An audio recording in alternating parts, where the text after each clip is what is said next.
Turn off the flame and add soya sauce 1 tablespoon.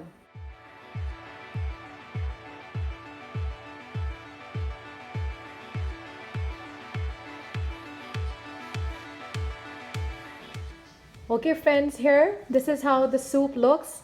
Yummy. We are having it with the garlic bread, and I hope you all enjoy your dinner and the weekend. Stay warm, stay safe.